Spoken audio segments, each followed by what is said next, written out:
gender, multiracial uh, protests are going on. And it's going on in cities all over the world. But I am locked at my desk. So I made this picture. And here it is. I have all these people uh, braving a deadly pandemic. They all have their masks on. And they are under the guidance and the protection of their ancestral guardians. There's the African beating out resistance, uh, calling for improvement, not only for themselves, but for everyone. On the other side is the European plague doctor. 100 years ago, he, with his nose stuffed with rosemary and thyme, and I think some ganja might be in there, is playing his violin. Nowadays, we offer lottery tickets to get people to take vaccination. He's here encouraging people with his violin to come out and make use of his remedies. How effective they were, I don't know, but at least he's trying.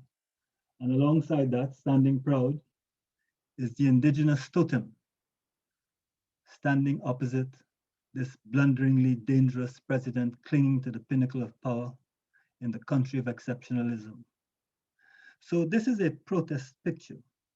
And there are the birds there taking the message far and wide to the globe, all over the world. And indeed, these protests that are erupted in America set off protests all over the world. Just revolutionary call.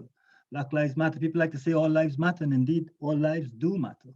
But is that the issue? The issue is Black lives have not been mattering for centuries. So that is the call. And that is what this picture is about. This picture was made, it's really India ink on paper using a resist method. I don't like to talk too much about process and medium because this is magic really that we are doing. And to show you the magic is to kill it. So I like to keep the magic by not speaking about the process. So I'm not going to tell you all of the resist process that I use, but these are all artists whom we are speaking with here now. So I'm sure they all have their own secrets and their own ways of doing their things. So because what we are wanting to do really is to set off impressions in people's minds.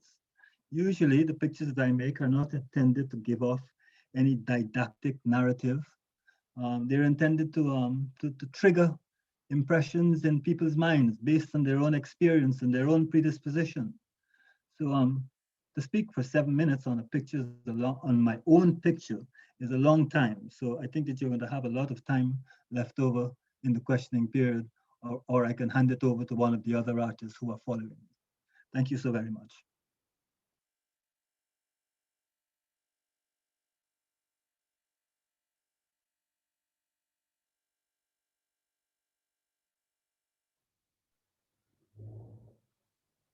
Up next, we have Franz de Sousse. He was born in Haiti, 1966. He currently resides and maintains a studio in Brooklyn, New York.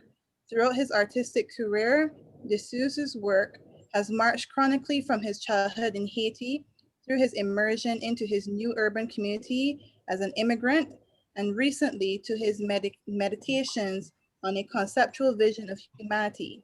He has always been more of a, sorry, he has always been more interested in exploring themes and issues than in making definitive statements or creating a visual language with his art, and his work resonates with political and sociological context. His modernist style combines figurative, abstract, and layered elements and relies heavily on a simplification of form and function.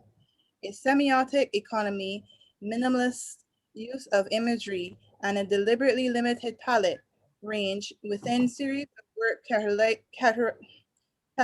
characterize his work. I apologize.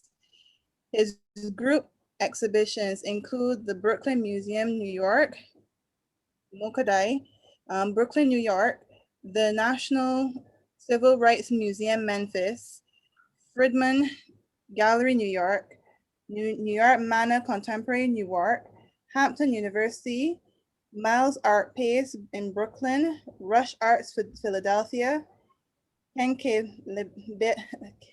Pancake Leba Art Gallery, New York, Prism Art Fair in Miami, Andrew Friedman Complex in Bronx, New York. The works of Dessous have entered numerous private and public collections, including Xavier's University in New Orleans, and the Schoenberg Center, New York Publications, Public Library, New York. Bronx? Good, good afternoon. Hope everyone can hear me. Also, I would like to start by saying thank you for the opportunity in the museum and the ongoing efforts to, I guess, provide a platform for voices, marginalized voices, to be amplified and heard. Too often, our stories are adopted by others and interpreted through their own lens. And we are often left behind in terms of our true narrative. So that being said, I guess I would like to talk about the work that I'm doing and currently doing, I guess prior to the pandemic and during the pandemic. In a lot of ways, the work has been therapy, a means of finding balance and rooting myself as a person. This has never been seen before. So there's no protocol in terms of mode of operation. The difference now is that we are all figuring out together at the same time, simultaneously. So it has given me an opportunity to kind of edit all the distractions and really focus on the things that are important in terms of messaging and what I wish to promote and pursue in terms of my agenda. I wrote a brief statement about the work, and I'm gonna read it now. So the work is rooted in my experience as a Black man, a Haitian immigrant, raised in an urban context in the United States of America. I explore the tensions between self-actualization and social structures. Through conceptual, abstract, and figurative paintings, collage drawings, I examine the layered experience of identity. With an understanding of myself as a human being, an immigrant, a racialized body, negotiation of power dynamics rooted in historical systems and practices generates a particular type of pressure on both myself and other bodies of color, one that impedes our existence, our livelihoods, our ability to move freely within society. This pressure is embodied visually in the loaded symbolism of the fire hose, most notably a tool of violence in the civil rights movement, which acts as the central antagonist in this body of work, mumbo jumbo. And to go a bit further, mumbo jumbo, as it may sound as nonsensical or disjointed, I found to be very interesting because initially it was after reading Ismail Reed's book, Mumbo Jumbo, under the same title, and the connections he made with Haiti, African American experiences, and somehow it just resonated. So in a lot of ways, I'm referring to his attempt to encapsulate or capture the complexity of African American existence, but more so how it relates to the diaspora and beyond.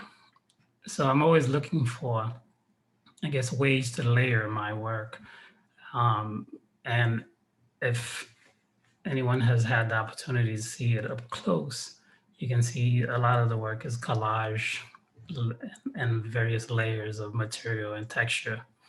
And these are very deliberate in terms of trying to express the layers of my own identity, the layers of my own experiences, and how I've traveled from childhood to adulthood, and the information that I've collected and amassed along the way. So the work is very autobiographical, and it is very empowering in the sense that I'm given the opportunity to not only assess and evaluate, but I can also capture my own experience, preserve my own experience, and project my own experience. And too often, we don't always have that opportunity. And too often, a lot of people are not even innately connected to the fact that they have that opportunity or they should have that opportunity. Um, Unfortunately, we take that for granted, or a lot of people do take that for granted. Also, I would be remiss to not mention Haiti, because being that I'm the only one here from on the panel from Haiti, I'd like to comment about recent events. Um, and I don't know how this is going to come across, but no one should be surprised when you have a wolf in your backyard in terms of the recent events. And I'm just going to leave that there. It's a loaded statement, and it comes from a place of, I guess, confusion and frustration, and how Haiti, since independence in 1804, has never been acknowledged as a true republic, and its sovereignty has always been in question. And this sort of cycle continues over and over and over and over and over. That's all I like to say for now. Thank you. Thank you for that, Franz. Our next artist is Sunil Pulijun. He received his art education at the Noller Hatterman Art Academy in Suriname, where he is currently a teacher himself. Early in his career, he painted primarily those things he thought of as beautiful, but as his career progressed, his focus gradually shifted to more weighty and relevant issues in society. This change was in part inspired by his friendship with the socially and politically highly critical artist Kirk Nehar. As Pulijun began to work beyond the surface, his art became darker, literally as well as figuratively. He often focuses on the darker side of human nature and subjects such as war, greed, man's hunger for power, poverty, and abuse, which are recurring themes in his art. He often adds subtle texts and his own specific symbolism to his work and to strengthen the theme. The artist who creates work of art that are a combination of painting and drawing, but collage, the use of stencil and digital art techniques, are also incorporated into his work. He has participated in several exhibitions in Suriname and the Netherlands. In 2009, he spent 3 months at the Gerrit Rietveld Academy in the Netherlands as an intern, and in 2014, he was the artist in residence at the Geo Art Institute in Lanaken, Belgium. Sunil? Yes, thank you very much for the introduction. First of all, I would like to thank everyone who made it possible for this online exhibition. And also thanks to everyone who made it possible for me for this evening tonight. So before I start with my work, actually my work had the first time when I started to make the artwork, it had actually another concept behind it. And the most common concept that I use in my artwork, they are like hunger for power, hunger for wealth. Those are the main themes with I work. And the youth is a common figure in all my works. Why the youth? Because if we, in most of time when you hear like the political leaders are saying the youth is the future of tomorrow, And the most common question that I ask myself is it really true that we are working for a better future for our youth? And during my process and researches in my recent work, I also questions myself is in what time period we are living in. And sometimes you get just a simple answer for that is the way we as human beings are trying to gain things in society, try to gain power, try to gain wealth. Nobody is looking, for example, for happiness. Everyone is living in a world just to gain things. And that is one of the reasons that is the cause of all kinds of misery that we are experiencing in the world. If we see now what is happening in the world at the moment, lots of war, lots of discrimination, those things, it just doesn't fit with human nature. But it has to do with the time period that we are living in. And when the COVID pandemic came, and it made some things clear, a few things clear to me, because as an artist and as a human being, I feel myself like captured in a cave. As you see in the artwork, a youth who is swinging. It reveals like to me itself, the way I am captured, not just only because of this COVID pandemic, but also what is happening in the world. When we say like we as people, we are free, is it truly that we are free in the world? Are we free to stand where we want? Are we free to give our own opinion about things? So those are relevant and the questions that when I'm working, I ask myself. And the COVID pandemic, in certain way, it makes a few things clear, because we as human, we consider ourselves as an intelligent human being, and this COVID-19 virus had made clear to me that the intelligence of the human is nothing, because we are dealing with a virus that we can't see, and it made a lot of people suffer. Lots have died. There is a saying that there is more between heaven and earth, even where scientists until the day of now, they don't have answer to it. And that gave me the inspiration to create this work. And it is a work that had been created with acrylic. The most difficult part for me was creating how to put the cage on my canvas. So I had to make a lot of study, and I had to create a foundation behind the canvas and also behind the cage, so that they could be stitched together where the cage can be hanging without any problem. And one other important thing is also we are living in a very beautiful earth, a very beautiful planet, a planet that has been created, and we as human beings, we don't have to pay any penny for it to live on this planet. But how are we treating this planet? And what will it be if we as human beings are being captured in a cage? For example, in my surroundings, in my neighborhood where I live, you have many people that have bird in the cages. Sometimes I think, look at that bird. The bird is so beautiful.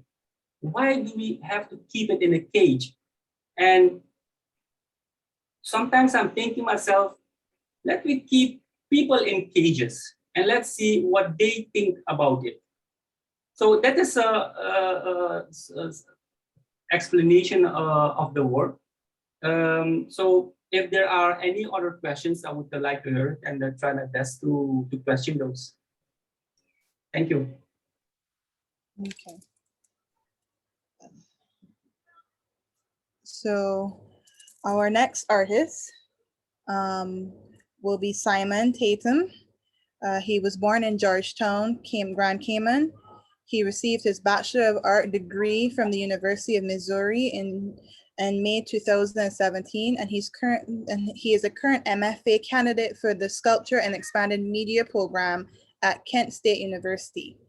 He has shown a solo exhibition with the National Gallery of the Cayman Islands entitled Looking Back and Thinking Ahead, and has participated in many group exhibitions, which include open air prisons at the Lace Gallery in Los Angeles, California, and the Sense of Place exhibition in Spinere Hall in Leipzig, Germany.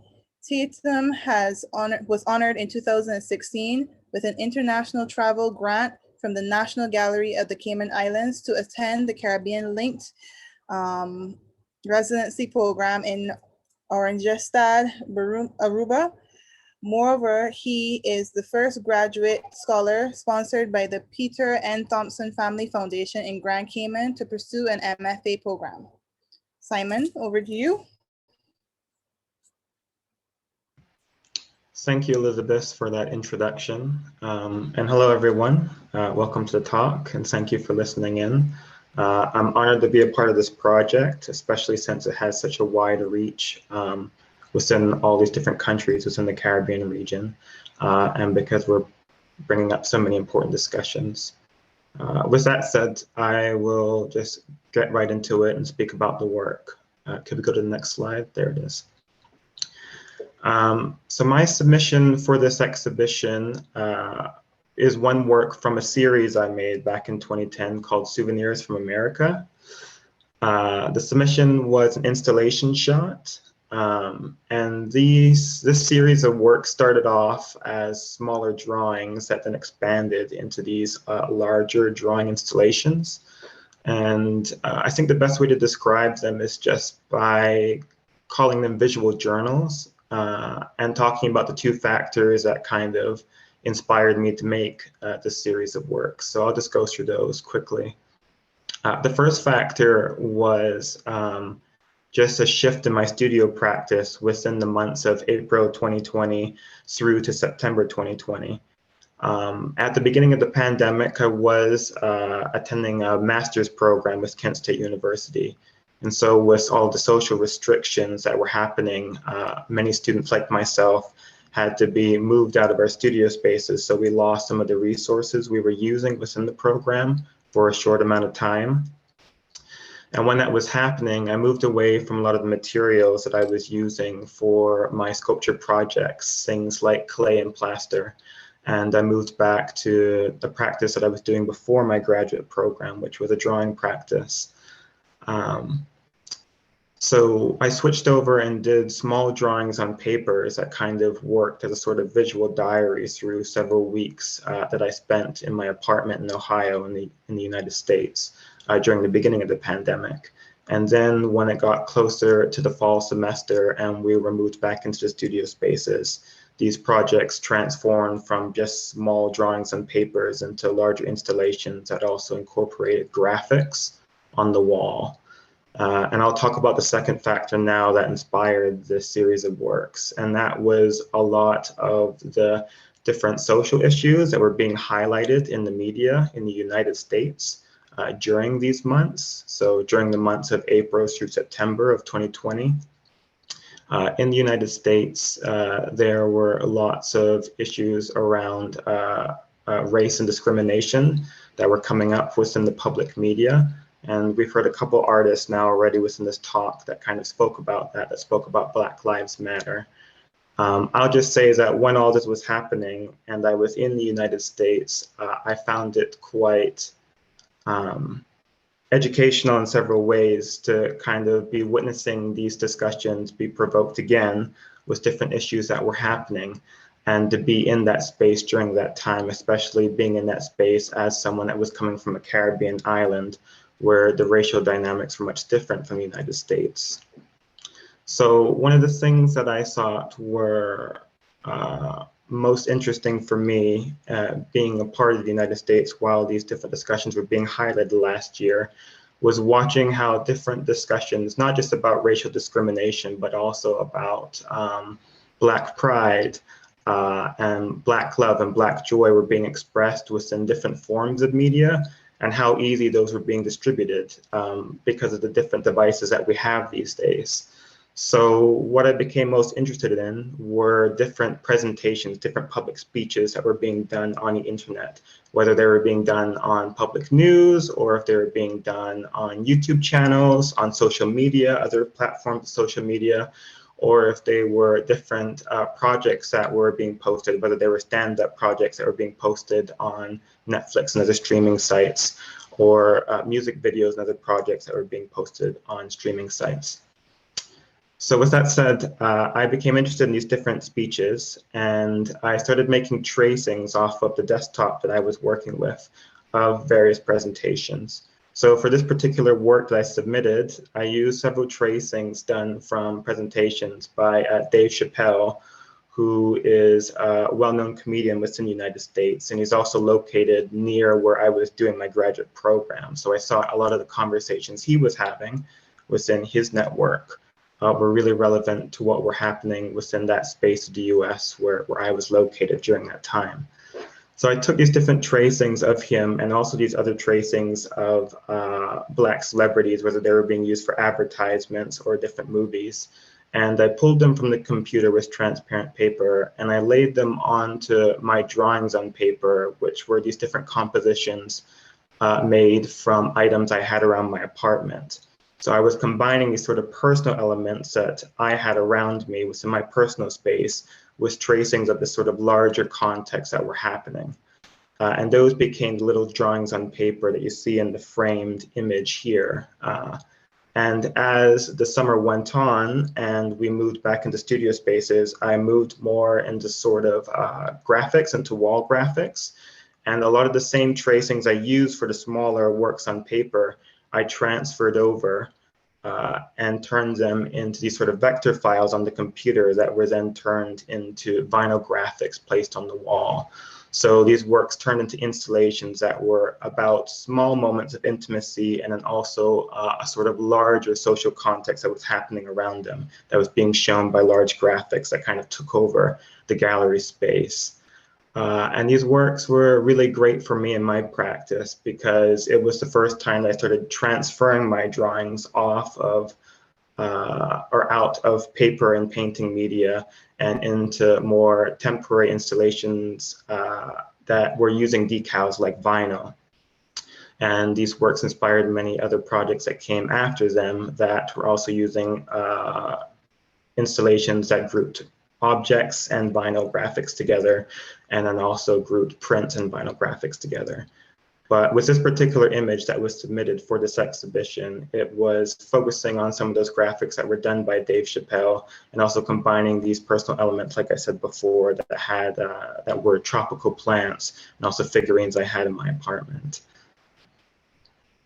And from there, I think I'll stop. And if we have further questions towards the end of the talk, we'll come back. Thank you all very much for the time that you've given me. Thank you very much. Okay. Thank you very much, Simon, for that. Up next, we have Renee Tusari. And before I start reading his bio, I'm going to apologize to everyone. My pronunciation is not very good, and I'm going to butcher a few words in here. That being said, Renee Tusari received his art education at the National Institute voor Kunst and Culture in Suriname and the Academie Beeldende Kunsten in Rotterdam and the Gerrit Rietveld Academy in Amsterdam. Up until 2014, when he permanently settled in Suriname, Tusari divided his time equally between the two countries of Suriname and the Netherlands, in both of which he has been very active in the arts. Early in his career, Tusari often created highly engaged, politically and socially motivated graphic artworks. The artist is especially well known for his unique style and technique in which the combined use of oils and acrylic paints gives his paintings a unique texture and a mystical appearance. Also quite recognizable are the organic shapes and sharply outlined figures. Themes related to nature, the environment, agriculture, but also ancient signs and symbols appear regularly in his work. He combines them with elements from his own artistic signature and creates compositions that speak their own universal visual language. The artist's monograph, Renee Tusari, Diversity is Power, highlighting the artist's fascinating career and extensive oeuvre, was first presented in the Netherlands in December 2018 and soon thereafter in Suriname in January 2019. Over to you, Renee. Thank you very much for the introduction. And maybe I can start with the painting work, yes. First, I want to explain the technique I use. It's a technical combination of oil painting and water painting. As basic was a long process of experiment. This kind of work gave me the opportunity to make patchy and lively texture on my canvas, and therefore my canvas become a playing field, freedom playing with the reality. That is what I can tell you about the technique. As you can see, this work reference on the COVID-19 pandemic, but this work sketch also two situations. And the one situation is the pandemic. As you can see, the profile face of figure connected with faces with mouth and nose gaps. That is the symbolizes the pandemic. And in the midst, on the yellow part of the picture, there is something happened. Some figure is try.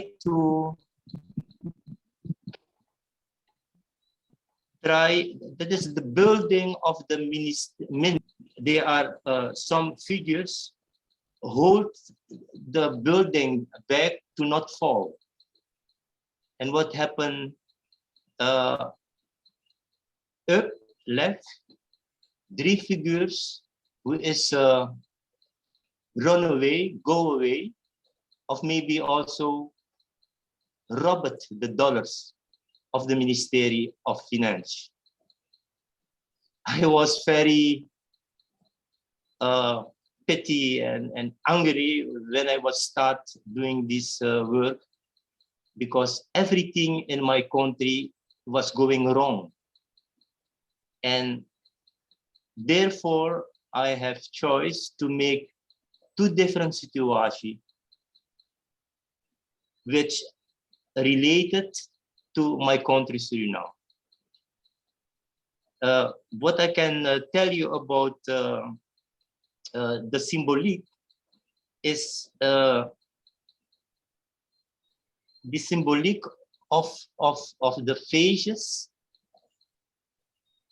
connected with each other is because the same of the pandemic, that that is connect with each other, and the pandemic is just the same, because it what you call that in English,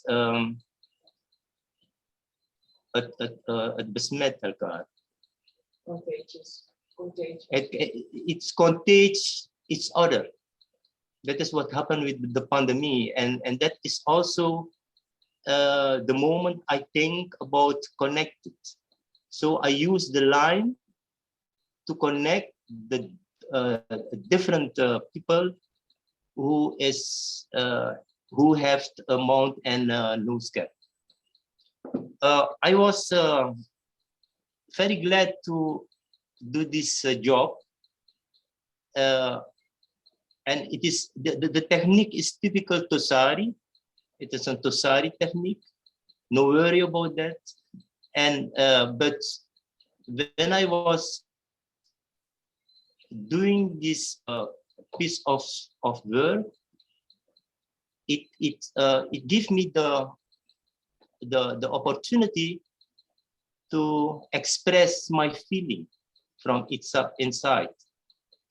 And so I was very focused, and that is every piece I make. Every piece I make is I take it. I do it professional wise. So it was also not a worry because of the lockdown of the pandemic. When let me say it so, when the theme is touch my soul, then it's for me not a problem to work on it. And especially the technique, the texture I use, it gives me the opportunity to combine different of elements and different of how you call that, ornaments, to give more space and more playing space in this style. After all, we chose this work in cooperation with the gallery of Reditex Art Gallery in Paramaribo, Suriname, to submit this work because the motivation was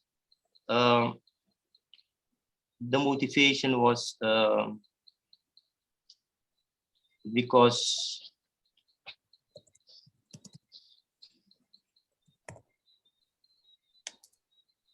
the motivation was submitting this work was it is the status quo that the whole world is living in this moment about the pandemic, and therefore we have choice this work to submit it. That is what I can tell you about the work. And yeah, this is a typical Tusari. I said that already. And the creation, it is also important to say that the creation on in pandemic situation, it's help you not only to create work what is living in you, what you're feeling inside of you, but it gives you also a moment. See that like a therapy is a moment that you can focus you and don't think about what happened outside. Many thanks. That was my explanation of it.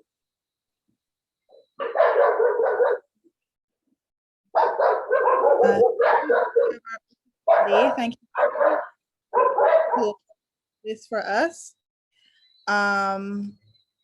Before we move on to question and answers, we do have one more announcement, a couple more announcements at the end. First up, this talk will be posted on the MAT website. I'm sorry, on the MAT website. It will be listed under events and virtual programs. Additionally, the exhibition can be viewed under resources and under COVID-19 resources on the website as well. And lastly, just a reminder to everyone that the next artist talk is on August the 26th, 2021 at 6 p.m. Eastern Standard Time. And the artists that will be participating in that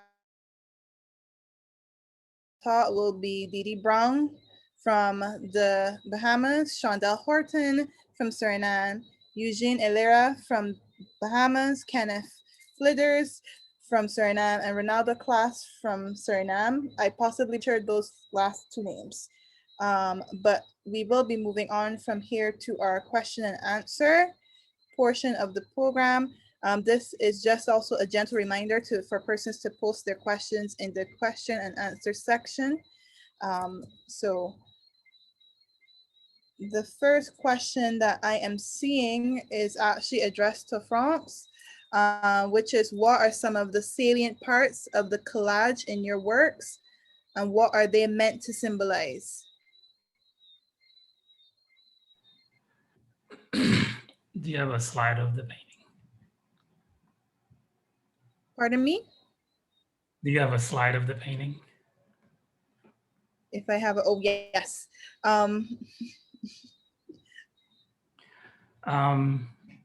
Well,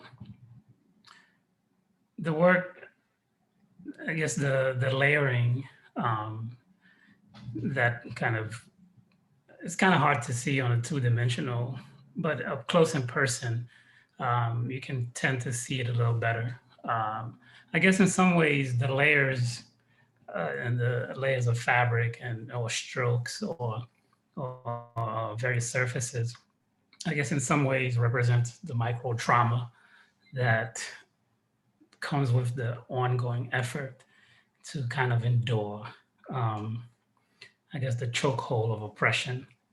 And so there's a lot of ways to kind of deal with the work in terms of subject matter, theme, structure, composition.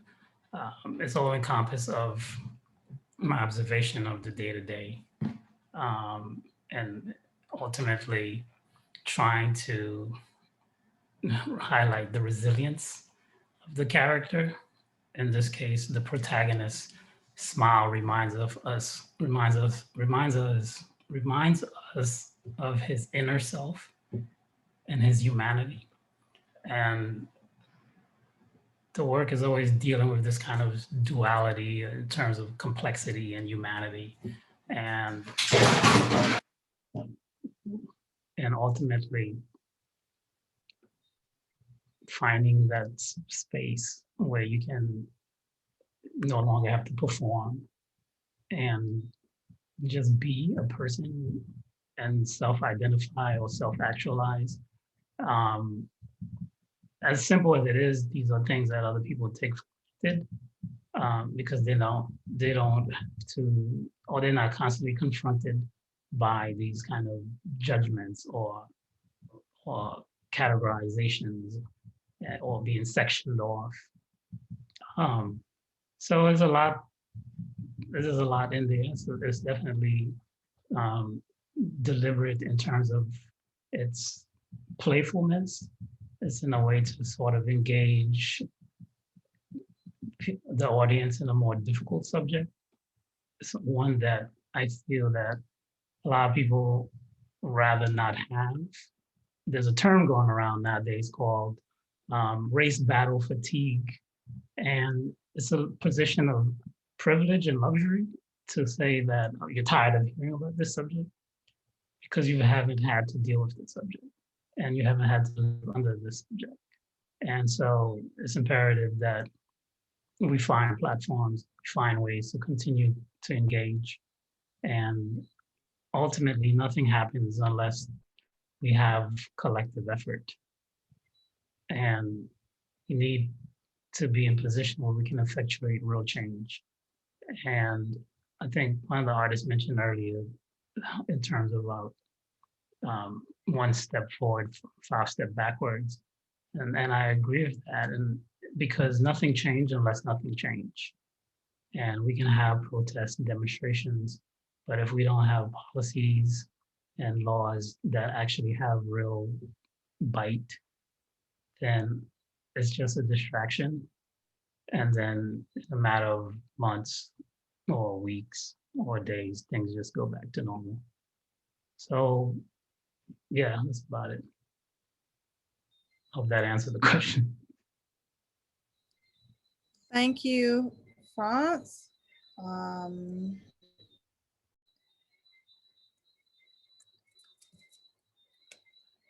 Are there any more questions from the audience? Please do not hesitate to put them in the question and answer section. And if you cannot access the question and answer, you can also drop them in the chat as well. We're also monitoring the chat in case some questions slip through there as well.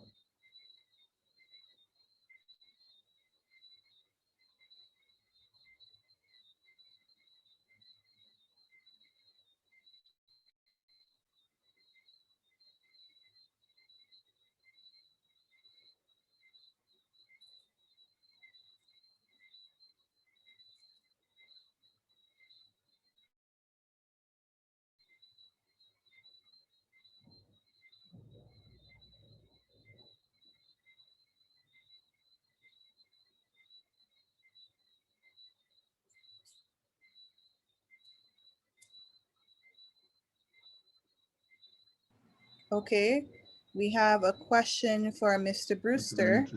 No, it's not a question for me. It's a question for the other artists. It's not a question for me. It's a question for the other artists. Is this something the other artists recognize or agree with?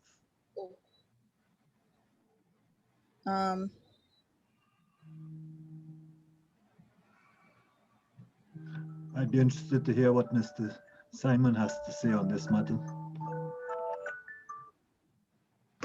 Could we read out the whole question for, if it's addressed to everybody, could we read out the whole question so we can all hear it and then we can answer separately? I can read it. It says, Errol chose not to reveal his technique as he wants to keep the magic. Is this something other artists recognize or agree with?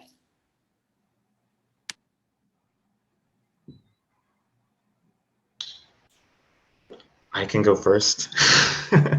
I think keeping the technique as part of the mystery for the work is definitely, I think that works for some people, and it's quite charming when it comes to certain subjects and when it comes to certain works being presented. I guess in my case with my work, I'm quite fine with mentioning what it is to make sense of how the actual installation worked within the space, especially within an online exhibition like this. The way that you're seeing my work now is very different from how it would appear in the actual exhibition space. So I'm quite happy to talk about how I made the decals or how they would have looked like in the space if you could have seen them that way.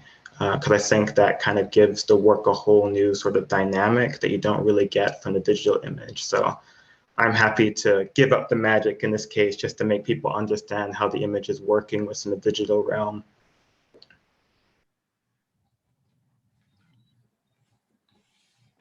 What does Mr. Franks have to say about this?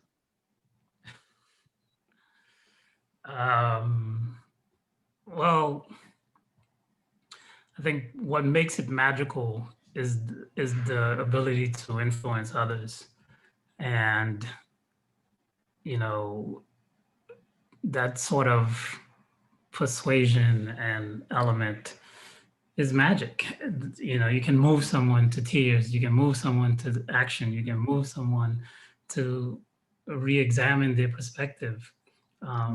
So I think, sharing the technique is fine, because it's part of our legacy, it's part of our contribution.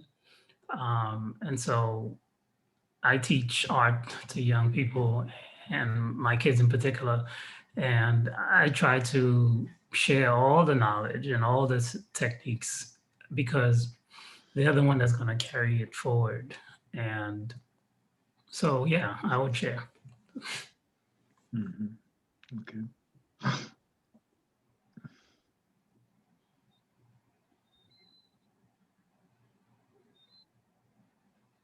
Okay. Are any of our other artists going to take a stab at that question, or should we move on to the next one? Okay. The next question is attendee establishing, or they are basically curious as to whether Simon's technique arose from the very strict confines he was in, if this led him in that direction.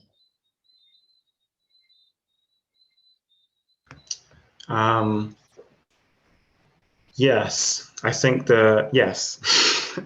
I think switching how my drawings were functioning were necessary for the certain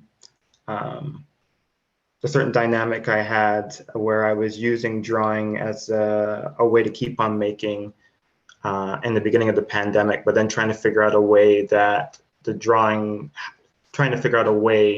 to make the drawings become sculptural was definitely influenced by where I was and the program I was completing, the master's program in sculpture and expanded media, because I do have a background in studio drawing, and I wanted to figure out if I could adapt a 2D format to become more of an installation-based format within the space, using these sort of decals that are used for all sorts of different graphics, whether they are for just slogans or logos on buildings, or whether they're used for exhibition text. I think that's actually where I originally got the idea from, was because I was doing a graduate assistantship with the university's galleries, and we were using a lot of these vinyl decals for exhibition text. And I guess I was influenced by that to kind of see if I could turn these into more custom graphics. So I think the moment definitely influenced why I was using the vinyl. And I think that it matched well with the subject as well, was trying to create some sort of large sculptural framework to encompass around the smaller, more personal elements of the subjects within the smaller drawings. So it was a lot of it was a practical adaptation with the media, but there was definitely some influence from the subject I was addressing within the drawings as well. Thanks for that question. Okay. Our next question comes from Monique from Suriname. Sorry, it was her compliment on the presentation. It wasn't the actual question. However, we do have a question from Jermaine asking Errol to say a bit more about his symbolism in his work. Can you put the picture up?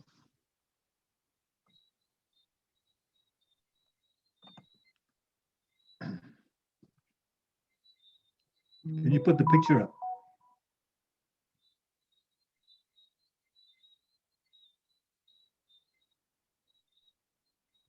Yes, thank you. Now, this work is packed with a lot of symbolism. First and foremost, there's the indigenous totem pole. It is reigning supreme over the picture, and it is in direct opposition to that little man who tried to sink America. The indigenous people of the world are noted for their conservatism. Maintain, sustain. This pretend leader was intent on tearing down. So he's in direct opposition. That's one of the first aspects of the picture. The next is the presence of the guardian spirits of the various ethnicities who are there. As we all know, Africans have felt the brunt of exploitation and have, as is the case in Haiti, turned the world around. And when Africans do this, they do this not just for themselves, but for everyone. Everyone benefits from Africans' fight against oppression and their resistance. Of course, all of the people in this picture are masked, which places it in a certain time, in the time of the pandemic. But pandemics are not particular only to this time. 100 years ago, there was a terrible pandemic also. So there is the European plague doctor. He too is a guardian of the ethnicities who are resisting in this time. And then there are the several Colin Kaepernicks who are holding up the symbols, who are holding up the letters of the revolutionary slogan, Black Lives Matter. It's important. It's important because it is nonviolent. It is important because it is calling on others to take a position, despite what consequences might be there for you personally. The larger picture is more important. I noticed somebody was thanking me for the memory of Suki. Well, it's hard to not remember Suki Erotic Romo because of what he stood for, what his work was about, what he was doing with the work, as I said to you. He was calling for community, for togetherness, for the rule of equality. That is what this work is really about. This work is calling for compassion. This work is calling for an understanding of each other. This work is calling for equality. So that's as much as I can tell you. Of course, there's the globe there, and there are the birds, because this message is going out to the world. This message is for going out to the world. And I'm trying to do my little part, though I can't be out there on the streets with these people. I'm trying to do something. I don't know to what extent it can be effective, but I have to try. I have to do something, and that's what I've done. I hope that helps a little. Thank you for that, Carol. We actually have another question addressed to you. It was in the question and answer section. It says that you mentioned that you started your career during a dictatorship in which there was a significant repression of freedom of expression. How was the development of your work? How has the development of your work in Black Lives Matter work? Sorry, the line broke up and I didn't quite hear all of the last part of what you said. How was what? Okay. How has the repression of freedom during the dictatorship, how has that impacted your work, and how may that be evident in Black Lives Matter work? How is that evident in Black Lives Matter? Well, yes, please. You know, the playbook of a dictator is a very is one that is common to most all dictators. They all mostly do the same things. They seek to separate people. They seek to make the illegal legal. They have a high tolerance for perversity. They criminalize dissent. All of these things I experienced as a young artist growing up and trying to make a practice in Guyana. I eventually ran to Barbados and my work changed radically. But then I found myself in America and Trumpism took me back to those days again. Trump I saw coming from 100 miles away because I know what it is like. I can tell what is going to happen. And it is happening. What I think is going to happen is actually happening right now. There is an attempt to use democracy to strip democracy. That's what's going on in America. That's what's going on in many parts of the world right now. It's going on in Brazil. It's going on in Haiti. It's going on in many places. So the fact that I had a start in a small country on the periphery of world affairs makes it for me obvious what the trajectory of where I am currently now is going. Because I've experienced it all, I've seen it all. It is entirely relevant. The fight against the imposition of dictatorship in Ghana is no different than it is anywhere else. So what I learned and observed informs my appreciation and my critique of what I see going on in the world now. That is what I can say in response to that question. Thank you for that, Errol. I don't know if anyone has some more questions to address to the panelists. I would like to ask Francis to tell a little bit. Frank, I'm sorry about my pronunciation, but I think you know I'm speaking to you, the man from Haiti. I'd like for you to talk a little bit about how what is going on in Haiti now is affecting you, how what has been going on in Haiti for centuries has shaped you, and what are you going to do in your work about it?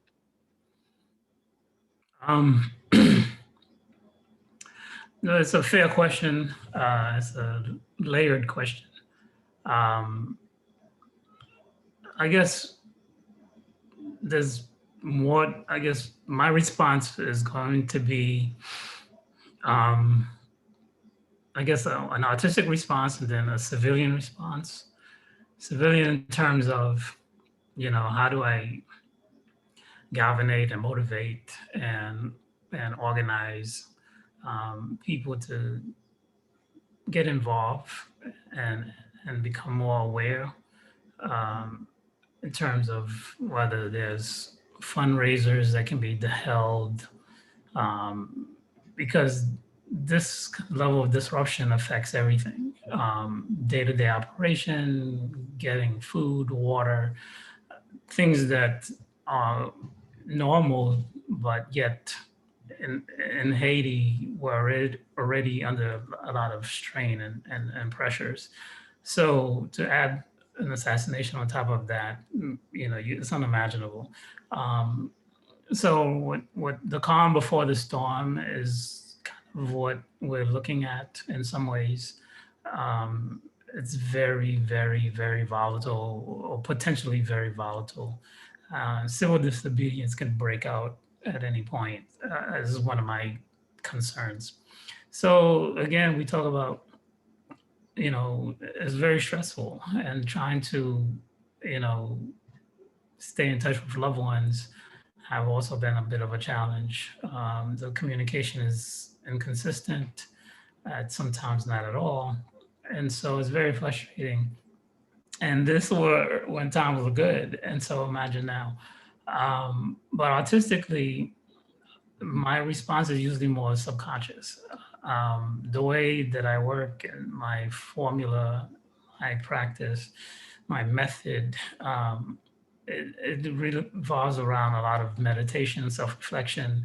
And it normally comes to me on its own terms and timing. So the work is I guess, it's kind of hard to say. I work on a lot of sketches. I draft a lot of ideas.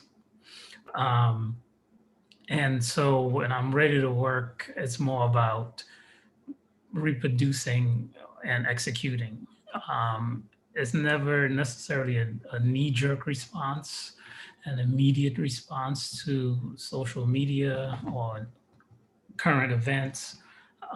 However, it always managed to be present in the work upon further examination. So I've learned to, I guess, trust my method, trust my instincts. But it definitely has had a very profound impact for the mere fact that it's been going on for so many years. And it really draws attention to what's going on behind the scenes and the outside interference and not allowing the republic to actually be a republic and acknowledge as a republic and allow sovereignty and self-govern and self-determination.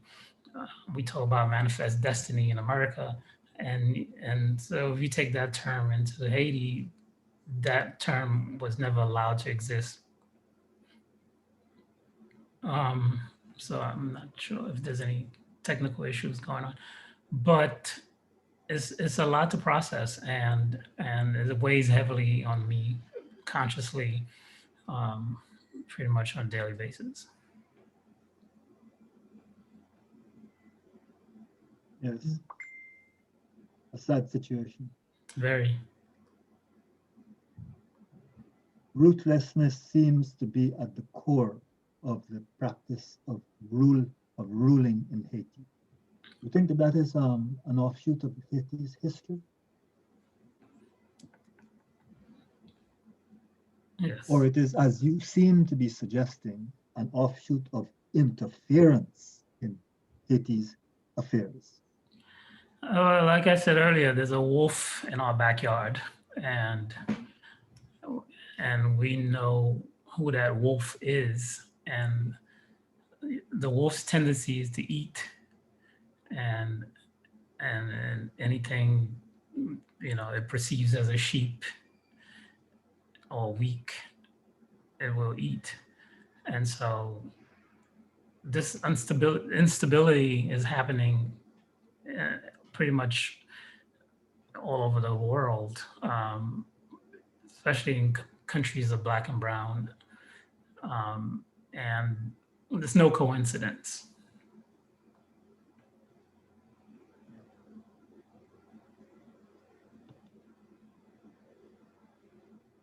I really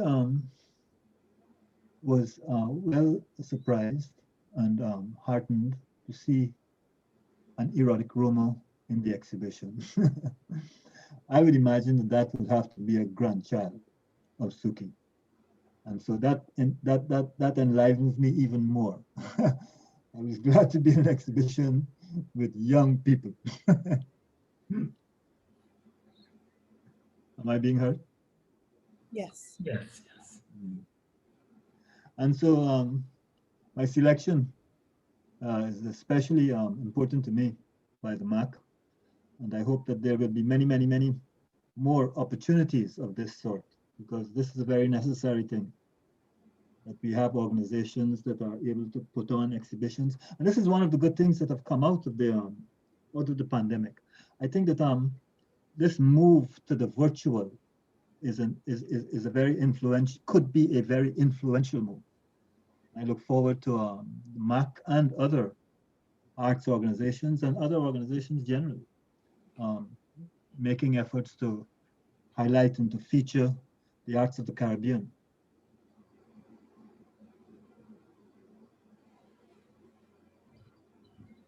Thank you to both Errol and also to France. That was a very good discussion. Quite a few people are responding positively in the comments, and appreciate the fact that you are focusing on these issues or drawing attention to these issues via your art. So thank you, not just to Errol and France, but to all of our artists for this evening, for this enlightening evening as well. I don't know if there are any more questions. If there are, please feel free to put them in the question and answer. And if you cannot access the question and answer, you can also put them in the chat. We will try to answer them. So I'll give a couple more minutes for anyone who wants to put another question in there. And of course, the panelists are also free to ask questions of one another as well.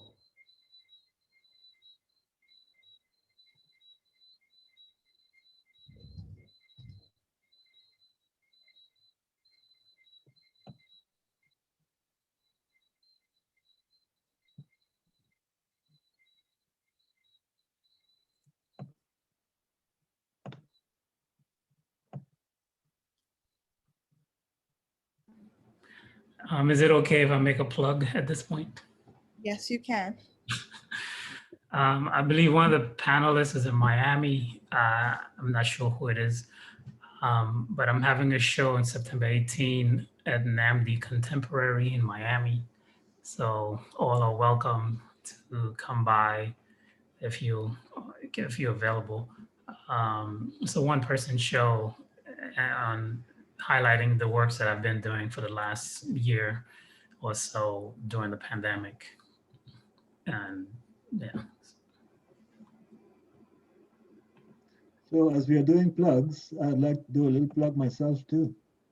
The link to the picture, which is a free download, is available. I put the link in the chat. Please go download it. If you're living in America, it costs you $10 to make a 16 by 20 print. Make 100 of them, put them up all over the place. Let's get the pressure on.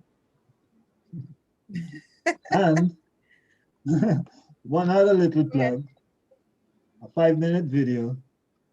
Oh no, I put the wrong thing. I put the same thing again. That gives a little better context of my what I'm about, really, what I have been about over the last 40 years. I'm trying to get the link to you right now. Copy link address. Up to the Zoom. Up to the chats. Also Short to 5-minute Frank, video. Amanda, Oh, no, I'm not getting it. It's not your working. Sorry, can't do it. For some reason or other, no I can't get problem. this link. I can't get this link in. Also, France, Amanda has asked how long your exhibition is going to be on. I believe it's going to be for a month and a half, so till almost the end of October, I believe.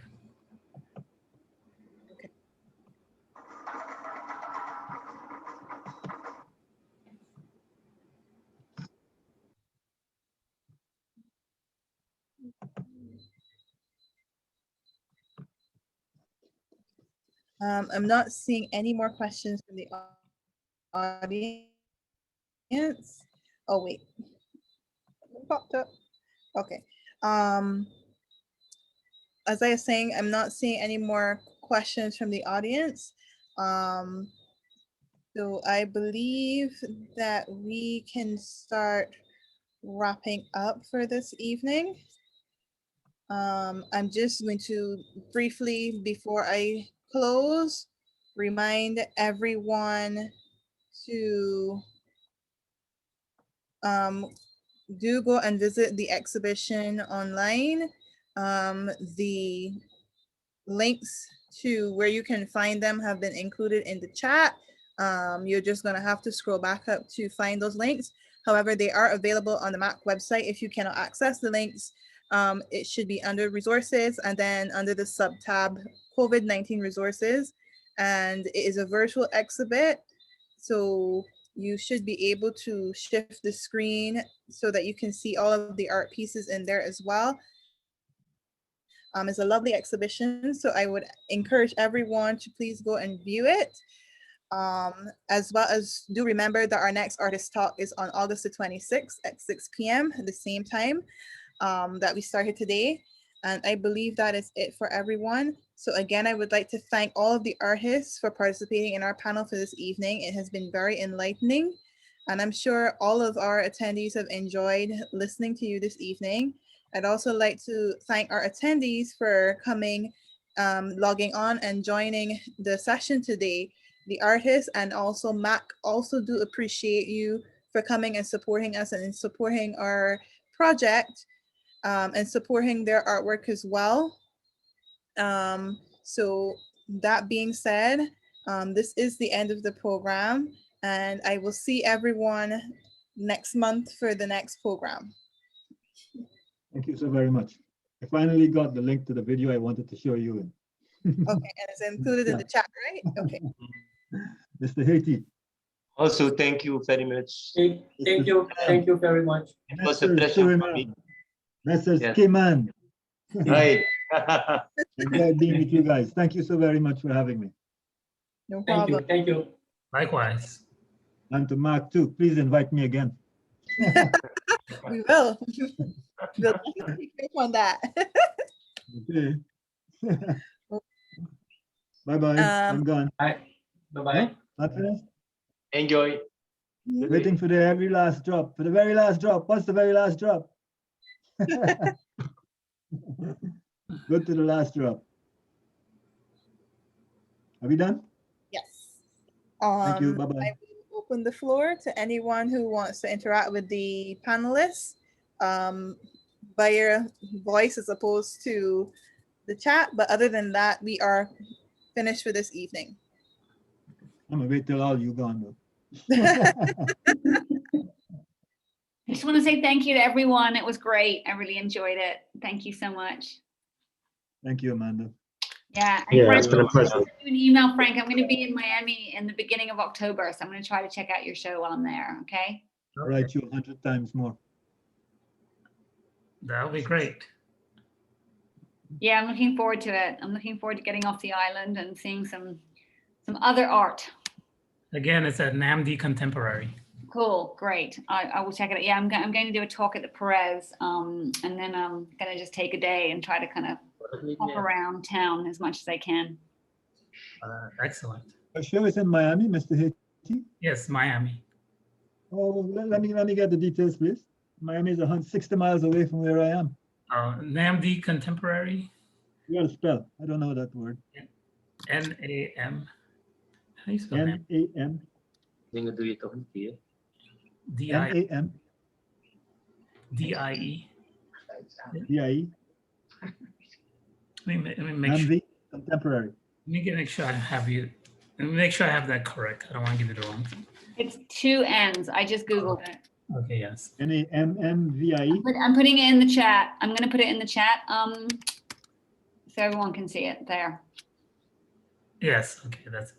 Yes, there's 2 N's, always throw me off. Yeah. Are you going to be there yourself?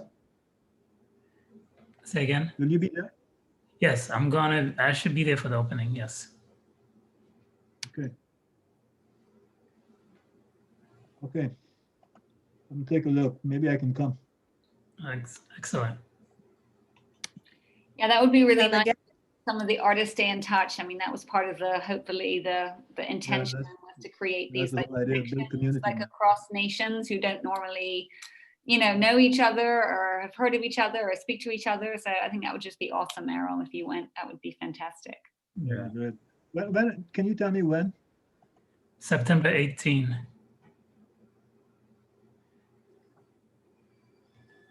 Okay, I'm trying to capture this this website. Yeah, I put the website of the gallery in the chat. Yeah, Anyway, yeah, I've got to yeah. go now. I've got a long drive home. I work like totally on the other side of the island to where I live. So I'm gonna hop in my little car. And Sure, it's a little one. Thanks for joining us, Amanda. We'll speak to you yeah, later. no, thank you all for your work and everything. It was really like so much work, but also so much fun. And the curators like really doing this show like helped us get through the pandemic, like just having something else to focus on. And so it was really a joy for us too, and to like discover so much work. And so again, like I just want to thank you all for the work you do, because just gives me nice things for my eyes. So thank you so much. Agree with you, Amanda. Yeah. All right. We'll see you later. Bye. Okay. Get home safely.